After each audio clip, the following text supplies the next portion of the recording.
விஜய் பற்றி ஏகப்பட்ட விமர்சனங்களை முன்வைக்கிறீங்க.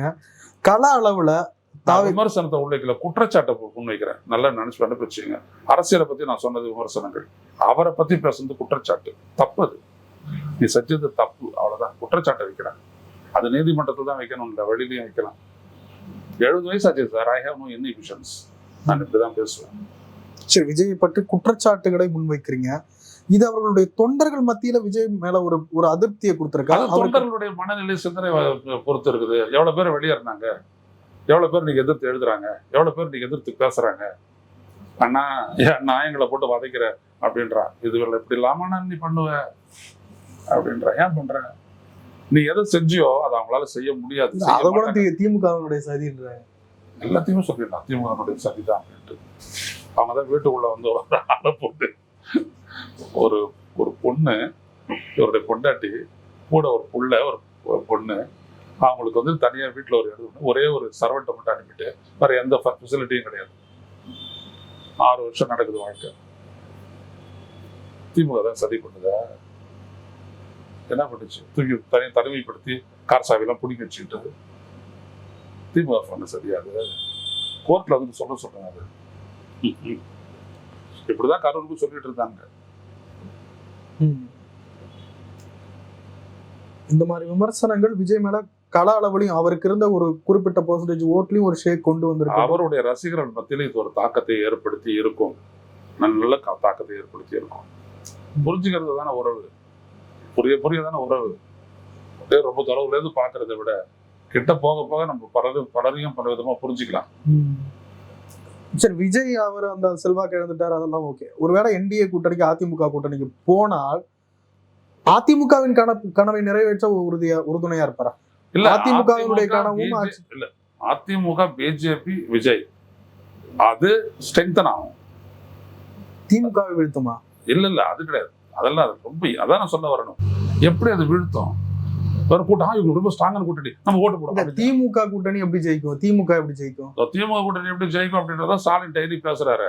இல்ல சார், திமுக எப்படி ஜெயிக்கும்? கூட்டணி பலத்துல தானே ஜெயிக்கும். கிடையாது, கூட்டணி பலத்தையும் தாண்டி அவங்களுடைய சாதனை இல்லாமல் கூட்டணி இல்லை. ஏன் இத்தனை கட்சிகள் அந்த கூட்டணியில் நிக்கிறாங்க? இல்ல, நீங்க சொல்லுங்க, இன்னைக்கு தனித்து நின்னா திமுக ஜெயிக்க முடியுமா? இல்ல, தனிச்சு நிக்கிறாது வேற கதைங்க. தனிச்சு நின்னா திமுக டெபாசிட் எடுக்குமா? டெபாசிட் எடுக்காது. அப்புறம் என்ன பின்ன? ஜெயலலிதாவும் தோத்தாங்க, கருணாநிதியும் தோத்தாங்க. அது வேற கதை. நான் அதெல்லாம் சொல்ல வரல. இன்னைக்கு இருக்கிற சூழலை வச்சு பேசணும். இன்னைக்கு இருக்கிற சூழல்ல திமுக கூட்டணி இன்டாக்டா இருக்கிறதுக்கும், மேலும் பலர் திமுக வர்றதுக்கும், திமுக சில கட்சிகள் வந்து சேர்றதுக்கும், தேமுதிக உட்பட கட்சிகள் வந்து சேர்றதுக்கும் ஒண்ணு அவங்களுக்கும் பலம் வாய்ந்த வெற்றி வாய்ப்பு மட்டுமே. அதனால்தான் அவங்க வந்து சேர்றாங்க. 2021 கூட கூட்டணி பலம் இல்ல. கொள்கை கூட்டணி பிஜேபிக்கு இவங்களுக்கு எதிரான அந்த ஆன்டி இன்கம்பன்சி இருக்குது இல்லையா, அதிருப்தி இருக்கு இல்லையா, ஆட்சிக்கு எதிரான அதிருப்தி இருக்கு இல்லையா, அதை அவருக்கு உதவிச்சு. இந்த முறை அது வேற. இந்த 5 ஆண்டு காலத்துல அவங்க பண்ண சாதனைகள் வேற. இல்ல சார், கூட்டணி தேவையில்லைன்னா திமுக இவ்வளவு பெரிய கூட்டணி கட்சிகளோட கட்டமைக்க வேண்டிய அவசியம் இல்லை இருக்குது. இதை மட்டும் பேசுறீங்களா? நான் இவிஎம் பத்தி பேசுறேன்ல. இப்ப கூட நான் சொல்லும் போது தொகுதி அடையாளப்படுத்திட்ட உடனே ஒரு தொகுதிக்கு ஒரு 10,000 ஓட்டை சேர்க்கலாம் அப்படின்னு சொல்றேன்ல. சொன்னா இல்லையா? அப்ப நீங்க கேள்வி எழுப்பல, அப்படியே விட்டீங்க. 10,000 ஓட்டை ஏத்துறான். இந்த மாதிரியான ஏற்றத்தாழ்வெல்லாம் வர்றதுக்கு வந்து ஒரு ஸ்லண்டர் மார்ஜின்ல தோக்கிறத தவிர்க்கிறதுக்காக தான் போடுறாங்க. நல்லா கவனிங்க. தேமுதிகவனுடைய பலத்தை நான் சொல்லியிருக்கிறேன். வட தமிழ்நாட்டில் எங்க இருக்குது, தென் தமிழ்நாட்டில் எங்க இருக்குது அப்படின்ட்டு. அது 3000 ஓட்டம், 5000 ஓட்டம், 10,000 ஓட்டம். அதிமுக உதவுமா இல்லையா? நெக் டு நெக்கு போற இடத்துல வந்துட்டு இவ்வளோத்தையும் கணக்கு பண்ணிட்டு இருப்பாரு ஸ்டாலின். அப்படித்தானே அது ஜெயிக்கும். அப்படித்தான் கணக்கு. கூட்டணி அப்படின்னா ஒண்ணும் இல்லைன்னா அவங்க தனியா விட்டீங்கன்னா ஒண்ணும் இல்லை. அவங்களை கூட்டணி சேர்த்தீங்கன்னா நம்மளுக்கு பலம், அவ்வளவுதான். இல்ல, இவிஎம் பிரச்சனையே நீங்க பேசுறீங்கன்னு நிறைய பேர் பேசுறாங்க. அது ஒரு பிரச்சனையை ரொம்ப காலமா பேசிட்டு இருக்கீங்க. ராகுல் காந்தி அவர்கள் கூட இது ஒரு பெரிய பிரச்சனையா, அரசியல் போர்ஸ் உள்ள ஒரு பிரச்சனையா முன்வைக்கல. அப்படி இருக்கிறப்ப ஒரு நாட்டினுடைய மக்களவை தேர்தலில் 79 தொகுதிகள் மோசடியால ஜெயிச்சிருக்குது இன்னைக்கு இருக்கிற ஆளும் கூட்டணி அப்படின்னு சொல்றாரு. அது ஒண்ணும் இல்லைன்றீங்களா? இவிஎம் சொல்ற சார், நிறைய மோசடியும் சேர்த்துதான். இவிஎம் ஒன் ஆஃப் த இதுவா சொல்றாரு. இல்ல, இவிஎம் சேர்த்துதான் அவர் சொல்றாரு. சேர்க்காத ஒன்றும் சொல்றது இல்லை. 79 தொகுதி அப்படின்னா என்ன அர்த்தம்? நான் சொல்றேன், 5 to 6க்குள்ள கிட்டத்தட்ட ஒரு 30-40 லட்சம் ஓட்டு போலாகுது அப்படின்னோம்னா, ஒரு பூத்துலையும் 100 ஓட்டு போலாகுது அப்படின்னோம்னா, அது வெற்றி தீர்மானிக்கப்படுது அப்படின்னோம்னா, அது எதை வச்சு பண்றாங்க? அந்த 100 ஓட்டு இவிஎம் வச்சு தானே. அவ்வளவுதான். உன்னை புரிஞ்சுக்கணும். நம்ம இங்க தமிழ்நாட்டுல உஷாரா இருக்குது பாப்புலேஷன், அதனால தான் அங்க வேற ஒரு வழிக்கு போறாங்க, ஓட்டரை ஏத்துறது. புரியுதுங்களா? இப்போ இன்னைக்கு இந்த ஹிந்துவில் எடுத்து பாருங்க, என்ன சொல்லியிருக்கிறாங்க, வேற எந்த மாநிலத்தையும் விட தமிழ்நாட்டில் வந்துட்டு பார்த்தீங்கன்னா எஸ்ஐஆர் நடவடிக்கைக்கு முன்னாடி ஆண்களை விட பெண்களுடைய வாக்கு அதிகம். ஆண்கள் 2,66,00,000 பேர், பெண்கள் 2,77,00,000 பேர், 11 லட்சம் ஓட்டு அதிகம் தமிழ்நாட்டில் மட்டும்தான். மற்ற எல்லா இந்திய மாநிலங்களையும் இதே தான் ரேஷியோ வந்துட்டு பெண்கள் தான் அதிகம். ஆனா பெரிய அளவிற்கு வந்துட்டு நீக்கப்பட்டவர்கள் பெண்கள் தான். எப்படி இதை போட்டிருக்கான் பாருங்க, மோர் women deleted from the roles in most states after SIR. போட்டிருக்கான் பாருங்க எவ்வளவு பெருசா. அப்போ நீங்க ஒண்ணு கவனிக்கணும், இந்த மாநிலத்துல உஷாரா இருக்கிறோம் எல்லாத்துலயுமே, இன்னொரு மாநிலத்துல இதை பத்தி ஒரு புரிதலே இல்லை. சில மாநிலங்கள் எல்லாம் வந்துட்டு போயிட்டு தேர்தல் முடிச்சிட்ட உடனே ஃபார்ம் 17C வாங்கிட்டே வர்றது இல்லை பூத் ஏஜென்டா இருக்கிறவன். அங்க கவுண்ட் பண்ற இடத்துல தன்னுடைய பூத்துல எவ்வளவு ஓட்டு போலாச்சு அப்படின்றது அவனுக்கு தெரியாது. தெரியுமா? இங்க மட்டும்தான் வாங்கிட்டு வந்துடுறான், அதை எடுத்து தலைமையில கொடுக்குறான்.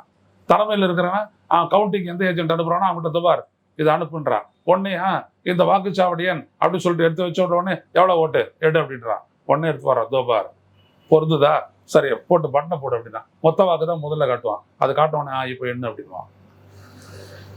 இங்க நடக்குது, கேரளால நடக்குது, வேற எங்க நடக்குது? ஆந்திரால ஏத்தி விட்டானு 12% ஓட்டு ஏத்தனான், ஒரிசால 13% ஓட்டு ஏத்தனான். புரியுதுங்களா? தமிழ்நாட்டிலையும் போன மக்களவை தேர்தலில் 7.24% ஓட்டு ஏற்றப்பட்டது அப்படி சொல்றாரு ஐயா எம்ஜி தேவசகாயம். அதையும் தாண்டி தான் ஜெயிச்சிருக்கிறோம். அப்ப இது கூட்டணியினுடைய எஃபெக்ட் இல்லையா? அதுக்குதான் கூட்டணி. சசிகலா அவர்களும் ராமதாஸ் அவர்களும் சந்திக்கிறார்கள், அந்த நகர்வை எப்படி பாக்குறீங்க? தமிழ்நாட்டு அரசியல் அது ஒரு பெரிய ஒரு மாற்றத்தையோ ஒரு பலனளிக்கக்கூடிய ஒரு அரசியல் நகர்வா நான் பார்க்கல. எங்க போனாலும் ஒரு ரொம்ப லேட், அது ரெண்டு பேருமே ரொம்ப லேட்டு. ராமதாஸ் ஐயாவுக்கு வந்துட்டு அவருடைய சமூக ஓட்டு இருக்கு, ஏன்னா வன்னியர் சங்கம் அவரோட நிக்குது. அது அன்புமணி ராமதாஸுக்கு ஒரு டஃபை கொடுக்கும், அவ்வளவுதான். மற்றபடி தென் மாவட்டங்கள்ல இவங்களால எடப்பாடி பழனிசாமிக்கு ஒரு டென்ட் விடும், எடப்பாடி பழனிசாமிக்கு உள்ளபடியே டென்ட் விடும், அவ்வளவுதான். அதை தாண்டி வேற எதுவும் நடக்காது. என்டிஏ மாநாடு இன்றைக்கு பிரம்மாண்டமாக நடக்கிறது. மாநாட்டின் போது ஒரு சர்ச்சை, சின்ன சின்ன கூட்டணி கட்சி தலைவர்களின் படம் கூட அங்கு பெருசாக வைக்கப்பட்டிருக்கு வாயில்களில். எடப்பாடி பழனிசாமி அவர்களுடைய படம் இல்லை, எல்லா சேனல்லையும் போட்டு அதுதான் அன்னைக்கு இதுவாயிருக்கு. எப்படி பாக்குறீங்க? அது ஒரு பெரிய விஷயம்தான்.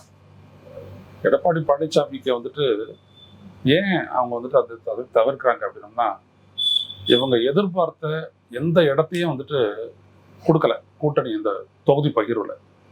குறிப்பா நீங்க சொல்ல போனோம்னா இவங்க 75 சீட் அப்படி ஒட்டு மொத்தமா கேட்டாங்க கூட்டணி கட்சிகள் எல்லாம் பிரிச்சு கொடுக்கறதுக்கு அப்படிலான்ட்டு.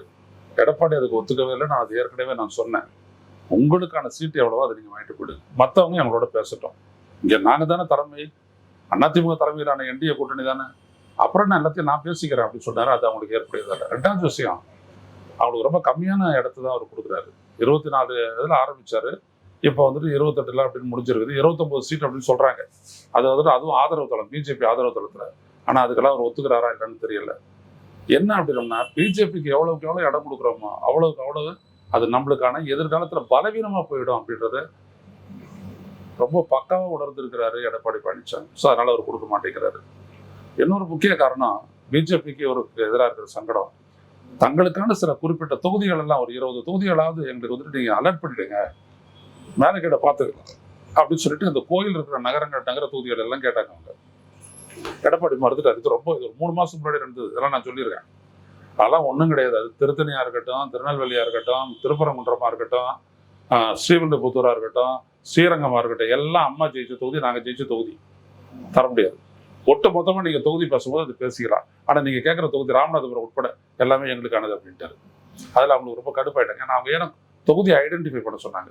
தொகுதி ஐடென்டிஃபை பண்ணி ஒத்துக்கிட்டாருன்னு வச்சுக்கோங்களேன், அந்த தொகுதியிலலாம் இவங்க வாக்கை ஏற்றுவாங்க வேற வழியில். ஏதோ கம்ப்யூட்டர் இருக்குது, தேர்தல் ஆணையத்தினுடைய அந்த வெப்சைட் இருக்குது இல்லையா, நேஷனல் ஓட்டர்ஸ் சர்வீஸ் போர்ட்டல், அதில் போட்டிங்கன்னா இவங்க எவ்வளோ பேர் வேணாலும் ஒரு 10,000 ஒரு தொகுதியில் ஏற்றி விட்டாங்கன்னா அது ரிசல்ட்டை மாற்றிடும். எல்லாம் வித்தையோட தான் அவங்க கேட்டாங்க. ஆனால் இவருக்கு அதெல்லாம் புரியும், எல்லாமே எடப்பாடிக்கு தெரியும். எடப்பாடி பேசுற விஷயத்தை விட பேசாத விஷயத்துல அவருக்கு புரிதல் இருக்குன்றதுக்கு இது ஒரு அத்தாட்சி. தரவே இல்லை. இன்ன வரைக்கும் அவர் தொகுதிகளை கன்ஃபார்ம் பண்ணல, யாருக்கும் தொகுதிகளை கன்ஃபார்ம் பண்ணல. ஸோ அது வந்துட்டு அவங்களுக்கு ஒரு கடுப்பு ஒட்டும். அதனாலதான் இப்ப என்ன பண்றாங்க அப்படின்னா, எப்படி அப்ப டிடிவி தினகரன் என்ன சொல்றாரு, நான் எடப்பாடியோட பேச மாட்டேன், நான் பிஜேபியோட தான் இடத்துக்காக பேசுவேன், எடப்பாடி தொகுதி பற்றி பேசுவேன் அப்படின்றது யாருடைய குரல்? அது டிடிவி தினகரனுடைய குரல் இல்லை, பிஜேபியுடைய குரல். நான் அவங்களோட இருக்க மாட்டேன், அதாவது இவங்க வழியா தான் நான் சீட்டை பேசுவேன். அது எப்படி? அது பிஜேபி ஜெயிக்கிறதுக்கு அதிமுக கூட்டணிக்கு வந்துருக்குது, நீயும் ஜெயிக்கணும் அப்படின்றதுக்காக தான் வந்துருக்குற. அப்ப நீங்க 2 பேருமே டிபெண்ட் யார் மேல? அதிமுக மேல தானே. அப்ப அதிமுகவோட தானே நீங்க நேரடியா வந்துட்டு நெகோசியேட் பண்ணா. நான் நேரடியா பேசிக்கிறேன் அப்படின்னா என்ன அர்த்தம்? அதை பத்தி கவலை பண்ணல எடப்பாடி. அப்படியா, முடிஞ்சா பாத்துக்கோ விட்டாரு. இப்போ 9 சீட் அவருக்காக வந்துட்டு அவங்க கேட்கறாங்க போல. அதை பத்தி அவர் எஸ்ன்னு சொல்லணும், நோன்னு சொல்லணும், என்கிட்ட வரட்டும் பாத்துக்கிறேன், அவ்வளவுதான். ஸோ இதனாலதான் எடப்பாடியை தட்டி வைக்கணும்னு பாக்குறாங்க. அதுக்காக தான் அவங்க விஜயை ரொம்ப பிரயாசப்பட்டு இழுக்கிறதுக்கு பெரும் முயற்சி எடுக்கிறாங்க. எப்படியாச்சும் விஜயை முடிச்சுட்ட உடனே தான் தேர்தல் அறிவிப்பு வர போதுமா, மார்ஷலுக்கு போதுமா, கொடுத்துட்டானா சார்? இது என்னங்க சார் இது? ஆமா, நம்புற மாதிரியா இருக்கு. நீங்க நடந்துட்ட உடனே நம்ப போறீங்க. நீங்க எதைதான் நம்பி இருக்கிறீங்க? நான் நான் எவ்வளவு கடமை நான் சொல்லிட்டு இருக்கிறேன். எடப்பாடி பிடி கொடுக்க மாட்டார் அப்படின்றத நான் சொல்லிட்டே இருக்கிறேன் இல்லையா? 2 வருஷமா நான் சொல்றேன், எடப்பாடி ஹெவி வெயிட், அவர் விட்டு தர மாட்டார். ஆனா இவங்க அப்படின்ட்டு நம்ம கட்சி முழுகதான் வந்திருக்கிறாங்க அப்படின்றது அவருக்கு நல்லா தெரியும். விடவே மாட்டார். ஒரு 30 பேர் உள்ள போனோம் அப்படின்றத எடப்பாடி அமித்ஷாவுடைய சிந்தனை, பிஜேபியினுடைய 30 எம்எல்ஏக்கள் உள்ள போனோம்ட்டு அந்த நம்பருக்கே அவர் ஒத்துக்கலையே. ஆரம்பத்துல இருந்து ஒரு வார்த்தை நீங்க அமித்ஷா பேசினாருன்னா மறுநாளே இல்ல தனிச்சுதான் ஆட்சி, இல்ல தனிதான் ஆட்சி அப்படி சொல்றாருல அவரு. தனித்த ஆட்சிக்கு இல்ல, உனக்கு இடம் தரமாட்டேன், உனக்கு இடம் தரமாட்டேன். அதான் ஜெயிக்கிறது தோக்கிறது அப்பாற்பட்ட பிரச்சனை. ஜெயிச்சிட்டோம்னா மைனாரிட்டியான எல்லாரும் சேர்த்துக்கிட்டு தான் ஆட்சி அமைக்கணும். அதனால விஜய் இவங்க இழுக்கிறதுக்கான மெயின் காரணம் இதுதான். விஜய்க்கும் வேற வழி இல்லை. இப்போதைக்கு தனியா நின்று டெபாசிட் இழந்து அவமானப்பட்டு அரசியல் ஒண்ணு இல்லாத போறதை விட இப்படி போயிடலாம் அப்படின்ற சிந்தனை அவர்கிட்டையும் மேலோக்கி இருக்கிறதா கேள்வி. என்னைக்கு கூட பாத்தீங்க அப்படின்னோம்னா இவரெல்லாம் அதெல்லாம் நாடகம், இதெல்லாம் வந்துட்டு நீங்க சொல்லக்கூடிய ஊடகங்கள் தான் அப்படிதான் பேசுது ஆய்வுன்னு சொல்லிட்டு இருந்தாரு நயினார் நாகேந்திரன். இன்னைக்கு இதே கேள்வியை வந்துட்டு அவர்கிட்ட கேட்டிருக்கிறாங்க பியூஷ் கோயல் கிட்ட, என்ன உங்க கூட்டணிக்கு விஜய் வருவாரா? சைலண்டா போயிட்டாரு. அவங்களுக்கு தானே தெரியும், முட்டையிற கோழிக்கு புட்டாணி எவ்வளவு தெரியும். அவங்க தான் தெரியும் இதுக்கெல்லாம் எடுக்கிறதுக்கு நம்ம எவ்வளவு தூரம் வந்துட்டு வேலை செஞ்சுட்டு இருக்கிறோன்றது அவருக்கு தான் தெரியும். அவர் போயிட்டாரு. அதுதான் அவங்களுடைய மெயின் எய்ம். விஜயை கொண்டு வந்துட்டாங்க அப்படின்னா அப்ப பேலன்ஸ் டில்ட் ஆகுது அவரோட. ஆனா அப்பவும் நான் சொல்ல வரேன், எடப்பாடி அசைக்கிறதுன்றது ரொம்ப கஷ்டம், அவருக்கு நல்லா தெரியுங்க சார். எடப்பாடி அசைக்க முடியாதுன்னு பெரிய பலசாலி மாதிரி நீங்க சொல்றீங்க. 7-8 மாதங்களுக்கு முன்பாகவே கூட்டணி உறுதி செஞ்சது பாஜக. கூட்டணி உறுதி செஞ்சது ஏன் தொகுதியை உறுதி செய்ய முடியல? அதை நீங்க எனக்கு சொல்லுங்க. இன்னும் பிடிச்சாங்கன்னா முடியாதுன்னு நினைக்கிறீங்களா? என்ன பிடிப்பாங்க? பாஜகவுக்கு சர்வ அதிகாரம் இருக்கு, உங்களுக்கு தெரியும். 3 எதுல கை வைக்க முடியும்ன்றதும் உங்களுக்கு தெரியும். 3 முறை போயிருக்காரு அவர், டெல்லி கூப்பிட்டுருக்காரு. என்ன சாதிச்சிருக்கிறாங்க? நம்ம தான் சொல்றோம், மூஞ்சி எடுத்து கைவிட்டு மூடிட்டு கைவிட்டு எடுத்து மூஞ்சை மூடிட்டு வந்தாரு அப்படி இப்படின்னு நம்ம சொல்றோம். என்ன நடந்துச்சு? என்ன சாதிக்க முடிஞ்சது சொல்லுங்க. அதனால வெயிட் பண்ணி பாருங்க, இன்னொரு 1 வாரம் 10 நாள் தான். விஜய் பிடி கொடுப்பாரு. அதுக்கு விஜய்க்கு என்னங்க அரசியலும் தெரியாது, ஒண்ணும் தெரியாது. துணிச்சல் கொஞ்சமாவது இருந்திருந்ததுன்னா ஒரு கொள்கை எதிரியும் சொன்ன பிஜேபி எத்தனை இடங்களை எதிர்த்திருக்கலாம், எப்படி தன்னை எஸ்டாப்ளிஷ் பண்ணலாம். பிஜேபி எதிர்ப்பதன் மூலமா தமிழ்நாட்டு அரசியல்ல தன்னை நிலைநிறுத்திக் கொள்ள முடியும் அப்படின்ற ஒரு விடயம் தெரிஞ்சும் கூட அதை செய்யாத இருக்கிற ஒரு கூட்டம் தாங்க தமிழக வெற்றி கழகம். பிஜேபின்னா இவரே சொல்றாருல்ல, தமிழ்நாட்டினுடைய முன்னேற்றத்திற்கு எந்த ஒன்றிய அரசு வஞ்சிக்கிறதோ அதே ஒன்றிய அரசு தான் புதுவை முன்னேற்றத்துக்கும் எதிராகவும் இருக்கு அப்படின்னு சொல்றாரு. நீ அங்க போய் அப்படியே அங்க பேசல சொல்லுங்க, ஏன் பேசல? ஸ்ட்ராட்டஜிக் பாலிடிக்ஸ் தானே நீ பண்ற, அப்படியே பிஜேபி எதிர்த்து பேசல. 6 சிலிண்டர் தரன்றீங்க, சிலிண்டருக்கு ஏன் இப்ப 60 ரூபாய் ஏத்தன அப்படின்னு ஏன் பேசல?